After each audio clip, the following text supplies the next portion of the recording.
मेरा हो उपाध्यायों का धुरंधर जो मुनियों को पढ़ाते हैं, लोक में सारे मुनियों को नमन आदर से मेरा हो।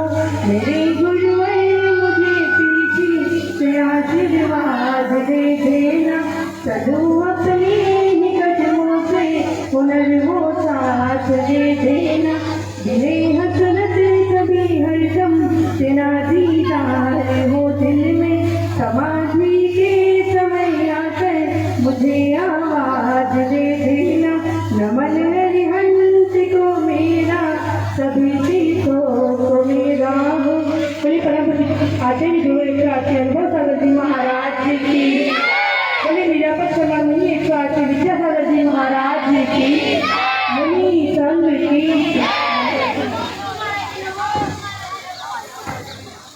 बोले हाथ खड़े करके मुनि संघ की। मानव इस क्षेत्र और झातला नगरी के असीम पुण्य के वजह से आज दो संघों का मिलन हुआ है। आप जोरदार एक बार ताली बजा करके ऐसा लगे कि हमें खुशी हुई है। और इस कार्यक्रम को ज्यादा विस्तार नहीं देते हुए मैं सर्वप्रथम पूरे समाज का प्रतिनिधित्व करते हुए निर्यातक श्रमण 108 श्री विद्यासागर जी महाराज से अपन सब लोग विनती करते हैं कि उपस्थित जन समुदाय को एड्रेस करें, संबोधित करें, प्रवचन दें। आचार्य श्री से आज्ञा था हाथ जोड़ेंगे। विषयों की आशा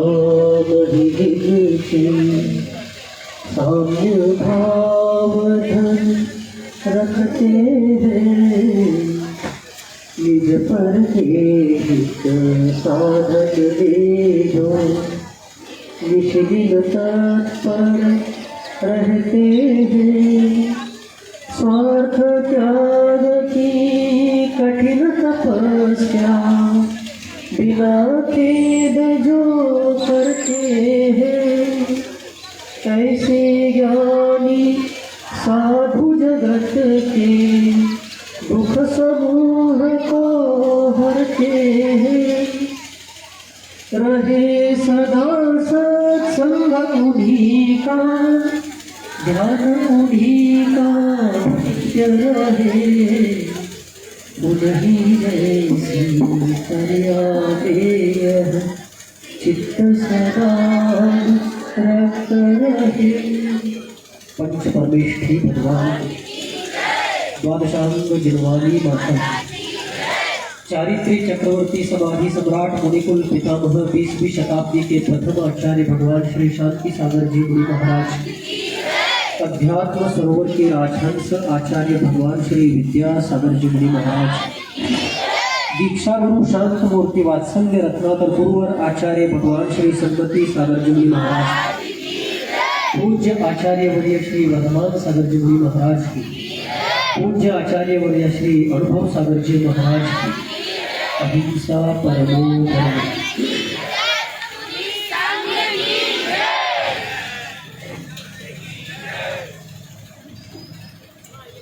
बहुत ठंड पड़ रही है और सभी लोगों ने उन ठंड से बचने के लिए स्वेटर, मफलर, टोपा इसका इंतजाम किया हुआ है।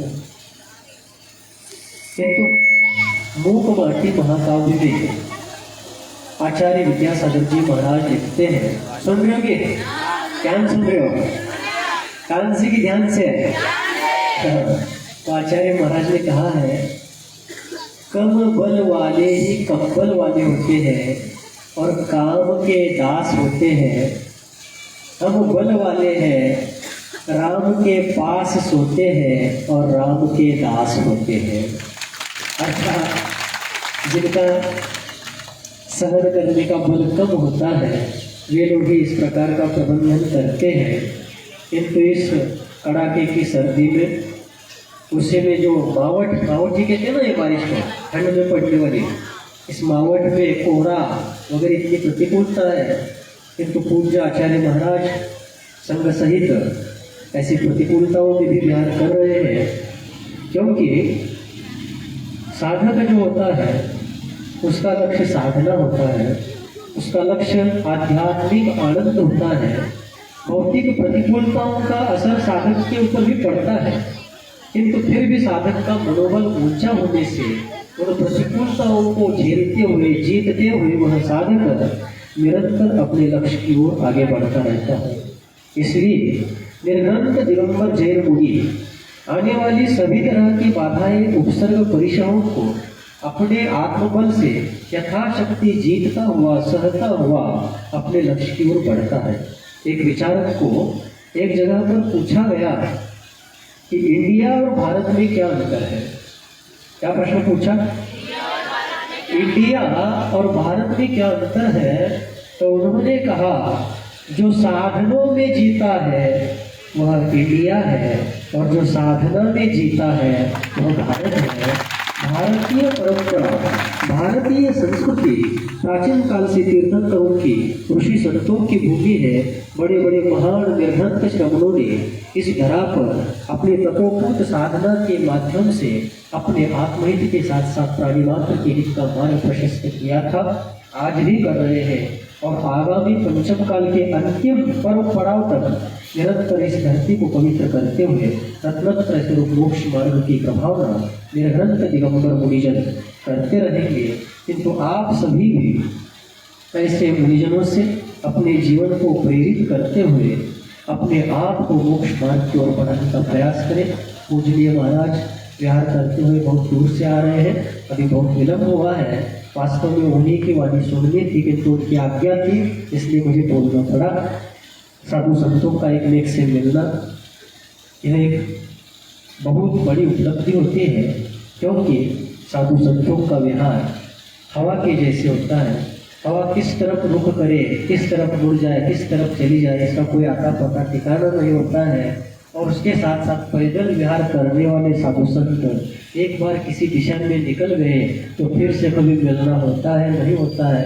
आप लोग तो साधन वाले हैं, गाड़ियों से, मोटर वाहनों से कभी भी देश को नाप सकते हैं, दुनिया को नाप सकते हैं, एक एक को मिल सकते हैं। साथ साथ संपर्क यंत्रों के माध्यम से आप लोग एक एक से संपर्क कर सकते हैं, किंतु हम लोगों का ऐसा नहीं होता है।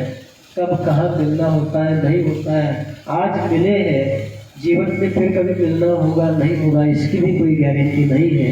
इस प्रकार का यह नश्वर जीवन होने के साथ साथ अनियत विहारी साधुओं के जीवन में किस तरफ पड़ाव होगी, किस तरफ दिशाएं होगी, इसका कुछ निश्चित नहीं है। किंतु साधु संत मिलेंगे, एकत्र आएंगे तो उसका आनंद बहुत अलग होता है।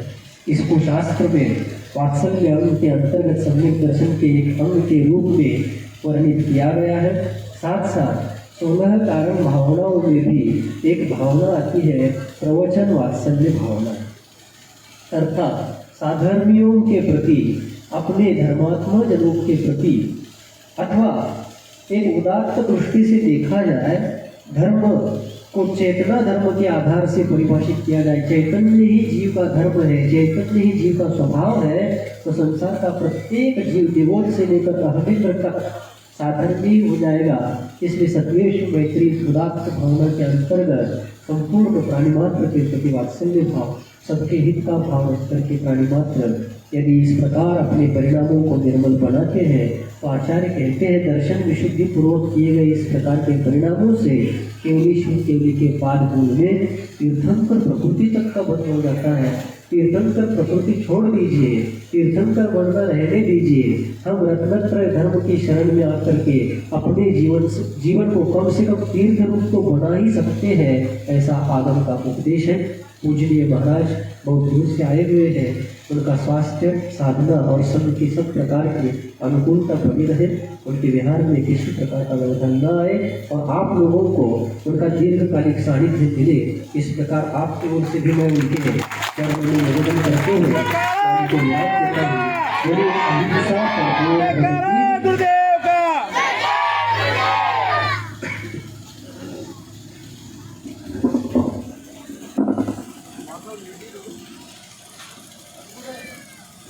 समग्र समाज की ओर से महाराज जी ने आचार्य जी के यहाँ आवेदन लगा दिया है हो सकता है स्वीकृत हो, इसी आशा और अपेक्षा के साथ आपको जयकारा लगाना है।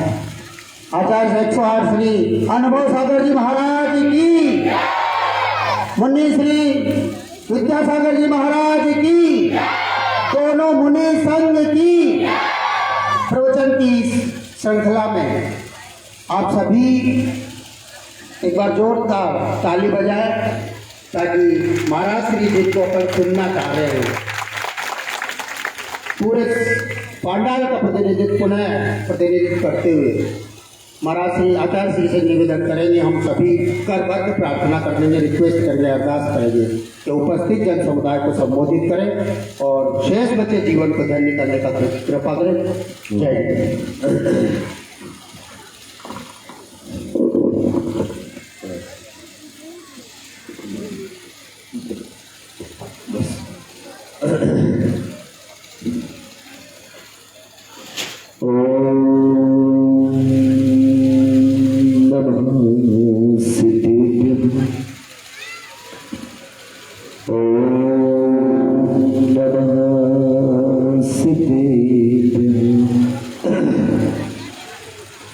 जय श्री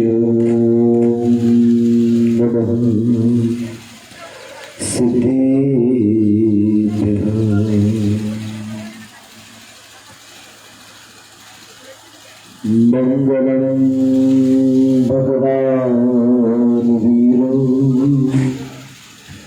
मंगलम गौतमो गणी मंगलम कुंदकुंदाद्यो जैन धर्मोस्तु मंगलम अखंड मंडलाकारं व्याप्तं येन चराचरं तत्पदं दर्शितं येन तस्मै श्री गुरुवे नमः। श्री शांतिवीर शिव धर्मजीत श्रेयांस सूर्याचार्य हुए फिर गुरुवर अभिनंदन सागर जगपूजित आचार्य हुए मुनिवर आर्यायक क्षुल्लक त्यागी व्रतियों के स्वामी गुरु आपकी करू वंदना बनने को शिवपथगामी बनने को शिवपथगामी। बोले पंच परमेश्वर भगवान की। एक राजा का हाथी कीचड़ में गिर गया और सारे प्रयास करने के बाद भी वो निकल नहीं पा रहा था। राजा भी कीचड़ के पास पहुंचा और उसने भी बहुत पुरुषार्थ करवाया लेकिन हाथी निकल नहीं पाया। तो उसने पास में खड़े एक मंत्री की तरफ बड़ी दुखी नजरों से देखा।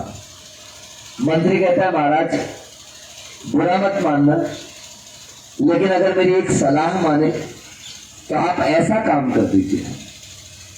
कहते हैं डूबते को तिनके का सहारा। राजा ने वैसा ही काम किया और 5 मिनट के अंदर वो हाथी उस कीचड़ से बाहर निकल आया। आपको पता है क्या हुआ? राजा को कहा गया कि युद्ध की धुन बजवा दीजिए और जैसे ही युद्ध की धुन बजी हाथी के लड़खड़ाते पैरों में भी ताकत आई और बाहर से जो निमित्त दिया गया था हाथी ने अपने उपादान को जागृत किया और वह हाथी बाहर निकल के आ गया।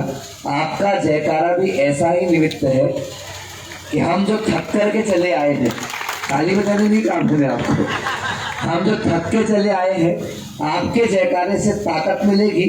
ये माइक भले ही टेढ़ा मेढ़ा चले पर हमारा माइक सही चल जाए, इसके लिए कम से कम आपके जयकारे तो आपको लगा ही देना चाहिए। बोले पंच परमेश्वर भगवान की। झांतला नगर के मूल नायक आदि ब्रह्मा श्री खगराज आदिनाथ भगवान की। मम इष्ट श्रवणोदय एवं देवपुरी में विराजमान चैनतंद चमत्कारी चिंतामणि पार्श्वनाथ भगवान की, 24 तीर्थंकर भगवान की, चारित्र चक्रवर्ती प्रथम आचार्य गुरु श्री शांति सागर जी मुनि महाराज की, परमोच्च समाधि सम्राट अभीक्ष्ण ज्ञानोपयोगी वात्सल्य मूर्ति मम दीक्षा गुरुवरे षष्ठम भट्टाचार्य समाधिस्थ आचार्य भगवान अभिनंदन सागर जी महाराज की, वर्तमान सप्तम आचार्य श्री अनेकांत सागर जी महाराज की, समाधिस्थ आचार्य श्री निजानंद सागर जी महाराज की, अहिंसा परमो धर्म की,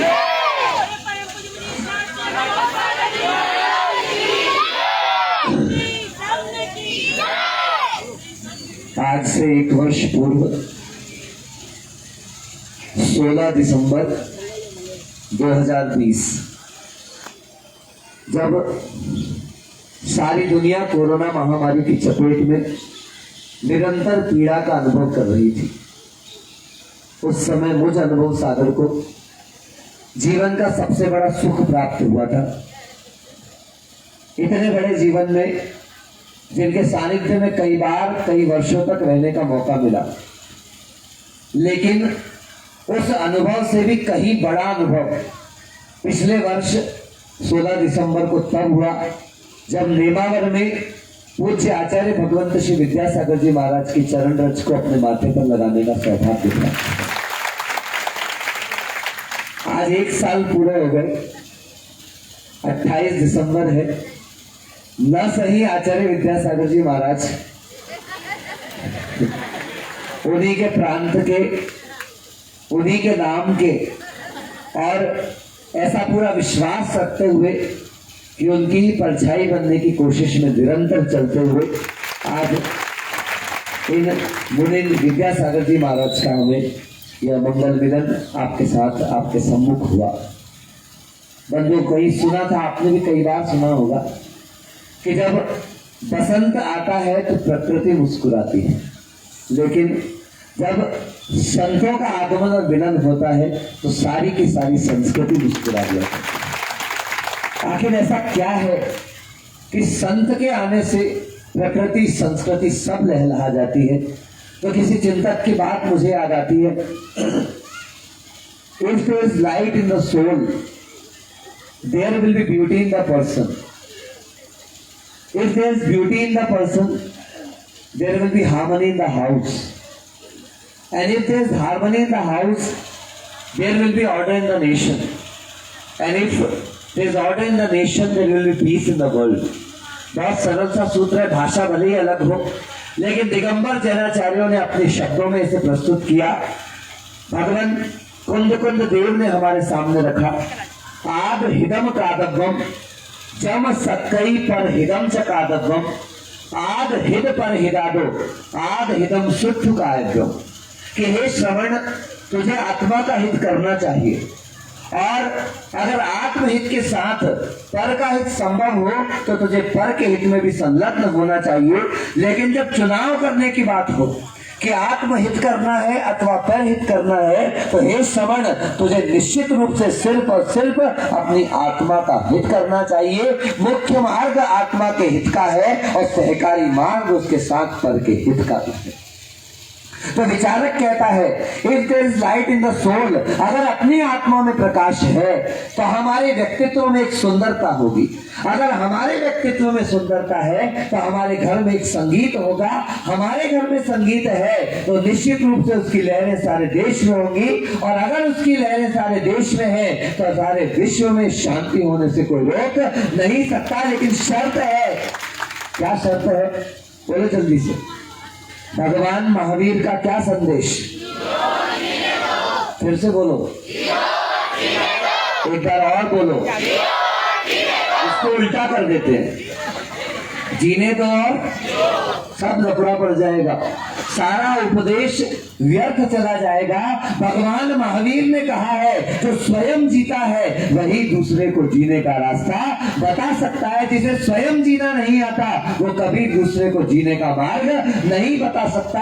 ये उपदेश महानतम उपदेश है, जियो और आपको कहने की आवश्यकता ही नहीं, जीने दो, क्योंकि जिसने स्वयं जीना सीख लिया है वो न जाने कितने प्राणियों को जीवन का मार्ग बता सकता है, जीने का रास्ता बता सकता है। आप सभी ने विवेकानंद का नाम सुना होगा। बुलाओ मिट्टी लाओ, हाओ तो बोलो। हाँ, हमारे आचार्य महाराज जी हमेशा सबसे हाओ जरूर बुलवाते थे। वो सबसे कहते थे कि प्रवचन करो तो एक बार इन जनता से हाँ बुलवा लेना, हाँ बुलवा लेना, इनसे पूछ लेना, जैसे अभी आपसे पूछा ना महाराज ने, सुन रहे हो कि नहीं सुन रहे हो। कानों से तो बहुत सुना है, लेकिन ज्ञान से, चेतना से आज तक सुनने का सही पुरुषार्थ नहीं किया है। परिणाम क्या अभी भी सुन ही रहे हो। अगर ज्ञान से सुना होता तो हमें किसी और के सुनने की आवश्यकता नहीं थी। क्या कह रहा था मैं आपके सामने? आचार्य जी ने कहा था कि इनसे बीच बीच में पूछते रहना, ठंडी बहुत है, शॉल स्वेटर, और उसके बाद भी कैसे कैसे बैठे, देखो जल्दी से। और सब महाराज कैसे बैठे हुए, कभी सोचा? महाराज प्रवचन चालू करते हैं तो सबसे पहले क्या कहते हैं? ओम नमः, बोलो ना। पीछे वालों ठंड लग जाएगी, बोलते रहो मुझसे, बोलो ओम नमः। नहीं, हमारे गुरुजी कहते थे, अभिनंदन सागर जी, प्रवचन के शुरू में ऐसे कह दिया करो, ओम नमः सीधेभ्यः। क्या बोलना पड़ता है? याद रखियो, सांप कितना भी टेढ़ा चले, लेकिन बिल में जाना हो तो, है ना? आ रही बात समझ में? तो जल्दी से ओम नमः। वेरी गुड, है ना? हम भैया कल चले रास्ते से, कौन सा गांव था? काकरिया तलाई, है ना? बस थोड़ा सा महाराज जी और, बस थोड़ा सा महाराज जी और, 12 बोला और 15-16 तो कम से कम निकला ही होगा। तो हमने इनसे कहा भैया झूठ क्यों बोला? महाराज जी आटे में नमक के बराबर तो सब संसारी स्वार्थी हुआ करते हैं भैया। कोई बात नहीं, आप यदि हमारे चल जाने से आपके कल्याण का मार्ग प्रशस्त होता है, आपको सुख मिलता है, आपको शांति मिलती है, हमें कांटे भी स्वीकार है, हमें पत्थर भी स्वीकार है, लेकिन ताली बजाने के पहले सुन लो। ताली बहुत बजाते हो आप लोग। किसी चिंतक ने लिखा है, there are just 3 types of people in this world. First, those who make things happen. Second, those who appreciate what is happening. And third, those who just wonder how it happened। पहले लोग हुआ करते हैं लातों के भूत, बोलो कौन से? दूसरे होते हैं हाथों के भूत, और तीसरे होते हैं बातों के भूत, बोलो कौन से भूत? एक लातों के, एक हाथों के, और एक बातों के भूत। या मंच पे जितने बैठे हैं वो लातों के भूत हैं।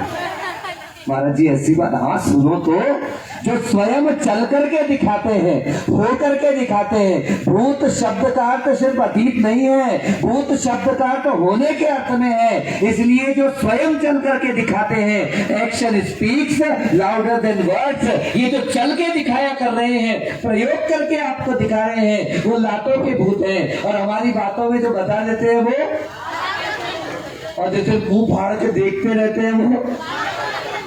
आपको कौन सा बनना है? जल्दी बोलो। हाँ, तो उसको बनने के लिए विवेकानंद की बात जरूर सुन लेना कि जब विवेकानंद छोटे से थे, उन्हें कॉलेज की पढ़ाई करने के लिए आगे जाना था। उन्होंने अपनी माँ से भावना रखी कि माँ मुझे विदेश पढ़ने के लिए जाना है। माँ ने कहा बेटा अभी मैं तुझे विदेश नहीं भेज सकती। 1 घंटे गुजरे थे, माँ ने विवेकानंद से कहा जरा चाकू ला करके देना, मुझे लौकी सुधारनी है। विवेकानंद ने चाकू ला करके दिया, और 10 मिनट बाद माँ कहती है कि बेटा अगर तू विदेश जाना चाहता है तो मेरी तरह से तुझे परमिशन है, तुझे अनुमति है, तू विदेश जा सकता है। विवेकानंद को बहुत आश्चर्य हुआ कि अभी तो माँ कह रही थी कि मैं विदेश जाने नहीं दूंगी, और अचानक माँ ने क्या कहा कि तुझे विदेश जाने की अनुमति है। विवेकानंद ने बड़े प्रेम से, आदर से, विनय से माँ से पूछा कि माँ मैंने पहले कहा तो आपने मना कर दिया, और अभी अचानक आपने हाँ कैसे कह दिया? तो माँ कहती है बेटा मैंने तुझसे चाकू मंगाया था, तूने मुझे चाकू ला करके दिया। दुनिया के सारे लोग सब जानते हैं चाकू के 2 हिस्से, एक नुकीला हिस्सा और एक लकड़ी या प्लास्टिक का हिस्सा। दुनिया के सारे लोगों से आप चाकू मांगना, वो क्या करेंगे? प्लास्टिक और लकड़ी अपने हाथ में पकड़ेंगे और छुरा दूसरे को दिखाएंगे। लेकिन बेटा, मैंने जब तुझसे चाकू मांगी, तूने नुकीला हिस्सा अपने हाथ में रखा और अच्छा वाला हिस्सा मेरे हाथ में पकड़ाया। उसी समय में समझ गई कि मेरा बेटा दुनिया में कहीं भी चला जाए, ये किसी को दुख नहीं पहुंचाएगा, किसी को तकलीफ नहीं पहुंचाएगा, किसी का नुकसान नहीं करेगा। अब चाहे तू विदेश जाए और चाहे तू चांद पर चला जाए, मुझे कोई दिक्कत की बात नहीं। यही संतों का जीवन हुआ करता है बंधुओं। ये स्वयं कष्ट सहन कर जाते हैं, लेकिन दूसरों को कभी कष्ट सहन करने के लिए ना प्रेरित करते हैं और ना कभी उन्हें बाध्य करते हैं। निश्चित रूप से ऐसे संतों के चरण रज को पाकर के आप सबका जीवन धन्य होता है। आज ये मिलन हुआ, हमने हमेशा गुरुओं के मुख से सुना कि जब संत मिलते हैं, बोलो, देखो भाई बोल दिया करो, है ना। हम आ रहे थे कल काकर तलाई से, थोड़ा सा आगे चले तो हमने, ये हमारा शुभम चल रहा था, तो हमने शुभम से पूछा, शुभम बेटा रास्ता सही तो जा रहे हैं, कहीं मुड़ना उड़ना तो नहीं? बोले नहीं महाराज जी, रास्ता सही है। मैंने कहा बिल्कुल सही है। बोले हाँ महाराज। मैंने कहा ये हाँ क्या है भाई? थोड़ा आगे और बढ़े तो हमारा अंकित भी साथ में चल रहा था। हमने अंकित से पूछा, भैया रास्ता सही चल रहा है ना? तो बोले हाँ महाराज। ललित से पूछा, बोले हाँ महाराज। निक्कू से पूछा, बोले हाँ महाराज। आखिरी में थोड़ा नीरज सबसे पहले आया था मेरे पास, तो मैंने नीरज से पूछा है अपन रास्ता सही तो चल रहा है ना? तो नीरज क्या बोलता है, हाँ महाराज। मैंने कहा यार ये अंकित मिला, बोले हाँ महाराज। ये मिला, बोले हाँ महाराज। ये हाँ क्या है? बोले महाराज जी आप अब जिस एरिया में जा रहे हैं ना, वहां जो कम पढ़े लिखे लोग होते हैं महाराज, वो हाँ बोलते हैं, और जो पढ़े लिखे लोग होते हैं वो, बोला ना, पढ़े लिखे लोग होते हैं वो हाँ बोलते हैं। तो मैंने धीरे से नीरज से पूछा, तू तो पढ़ा लिखा होगा? हाँ बोला तूने? बोले हाँ महाराज। भैया इनके हाव हाव सुन के आखिर हम झातला तक आ ही गए। इसमें दो कारण। पहला कारण महाराज जी का विनय वात्सल्य और उनकी भी भावना कि महाराज जी यहाँ पर अवश्य है। और दूसरा आपकी समाज का जो युवा वर्ग है, उन्होंने जो उत्साह इन 3-4 दिनों में दिखाया, हमें ऐसा लग रहा था हम झातला नहीं गए तो कहीं ये अपहरण करके हमको न ले जाए। मुझे तो ऐसा ही लग रहा था जब कमरे में वो कोई गांव में आए, वहां पर वो नाम, गांव का नाम तो मैं भूल गया, डिकेल में आए, तो ऐसा लग रहा था अब ये पाटे सहित कहीं हमको उठा करके, हाँ हो चुका। चारित्र चक्रवर्ती आचार्य शांति सागर जी के साथ दक्षिण में ऐसा ही हुआ। उन्होंने कह दिया चातुर्मास हमको ही कराना है। महाराज तो सामायिक में बैठे थे, वहां के श्रावकों ने पाठा उठाया, और तो ऐसे भी श्रावक, मुझे आज झातला देख के ऐसा ही लग रहा था। कहने को 15-20 घर की समाज है, छोटी सी समाज है, लेकिन आचार्य गुरुदेव हमेशा कहते थे लोग कम हो चलेगा, लेकिन काम के होना चाहिए। कैसे होना चाहिए? अब ज्यादा प्रशंसा नहीं करना चाहिए, नहीं तो सब भूल के कुप्पा हो जाएंगे। इसलिए अभी तो अच्छा दम के भी है, दम भी है। और महाराज कह रहे, देखो भैया मेरा तो अनुभव कम है, मेरा तो अभी मैंने सिर्फ डिब्बा देखा है, मैंने सिर्फ बाहर की पैकिंग देखी है। महाराज ने तो माल भी पूरा देखा हुआ है। अब देखिए मैंने डिब्बा अच्छा बता दिया, महाराज ने माल अच्छा बता दिया, और आप लोगों ने जोरदार तालियां भी। लेकिन सुनो मेरी बात, ये ताली भर बजाने से कुछ नहीं होगा, है ना। ताली बजाने के लिए एक जाति अलग हो गई है, ताली बजाने के लिए एक व्यवस्था ही अलग है। हम जैनों का, हम हिंदुओं का और हम भारतीयों का काम सिर्फ ताली बजाने का नहीं बंधु, चल करके बोलो, जल्दी से जल्दी बोलो। दोपहर में ही प्रवचन रखा है आप लोगों ने, यहीं पे रखा है पक्का? सब लोग आओगे सुनने के लिए? कौन कौन नहीं आएगा? नहीं हम लोग भी आएंगे, मतलब ऐसा सुना।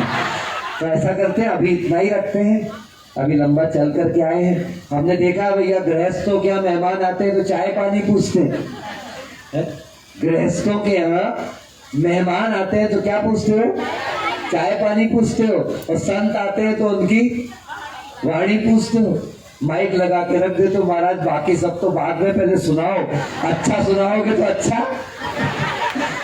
संत भैया स्वार्थी लोगों की समाज है, अपन तो भारत के लोग हैं। महाराज जी ने अभी कहा जो साधन में जीते हैं वो इंडिया वाले कहलाते हैं, और जो साधना में जीते हैं वो भारत वाले कहलाते हैं। तो हम भारतीय हैं, और भारतीयों की तो दम बड़ी जबरदस्त है। हमने सुना है भारतीय कैसे होते हैं, पता है आपको? चाय में मक्खी गिर जाए तो चाय फेंक देते हैं, और घी में मक्खी गिर जाए तो जल्दी बोलो। इसलिए घी में मक्खी फेंकने वालों के चक्कर में भैया कहीं अपना समय न चल जाए। अपन दोपहर में आनंद के साथ सुनेंगे, अभी इतना ही रखते हैं। बहुत आनंद का अनुभव हुआ आपकी भक्ति, महाराज जी से हमारा ये मिलन। निश्चित रूप से संत आपस में मिले। मैंने गुरुदेव से सुना था कि संत आपस में मिलते हैं तो संस्कृति की बात होती है। ये संस्कृति का संवर्धन कोई किसी भी पंथ का हो, कोई किसी भी परंपरा का हो, लेकिन हम सब दिगंबर मुद्रा वाले, हम सब भगवान महावीर के अनुयायी। मैं हमेशा जानता हूँ नए हिस्से में आए थे। महाराज जी ने अभी कहा क्या पता आप कब मिलना हो पाए। हम तो बार बार भावना कहते एक काम करते हैं महाराज, या तो पहले आप मोक्ष चले जाना या तो मैं चले जाऊंगा, साथ में नहीं जाएंगे अपन। क्या बोलो जल्दी से, क्या कहा? या तो लेकिन जाएंगे एक ही जगह से। क्यों? सुनना, जहां से मोक्ष जाओगे ना उस जगह से 7 राजू ऊपर सिद्धालय में आत्मा विराजमान हो जाएगी। हम चाहते हैं आप भी वहीं से जाओ, हम भी वहीं से जाएं, और हमारे पूज्य आचार्य भगवंत भी वहीं से सिद्धालय में जाएं, क्योंकि अनंत काल तक अगर हम चाहते हैं कि सच में मिलन हो तो ऐसा मिलन हो, ये मिलन तो बिछड़ जाएगा, लेकिन अगर सिद्धालय में एक ही स्थान से मोक्ष जाकर के मिले तो अनंत काल तक आत्मा एक दूसरे के अंदर समाहित हो जाएगी।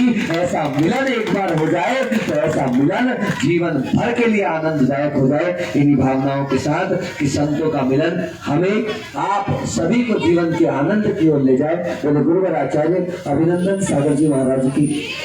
1 मिनट, दोपहर का समय बता दोगे? 1 बजे का पक्का? कैसा वाला 1 बजे? आपके शादी के कार्ड वाला? 1 बजे से आपके आगमन तक 1 बजे मतलब 12:60 कितना? आप ध्यान रखिएगा, ठीक है?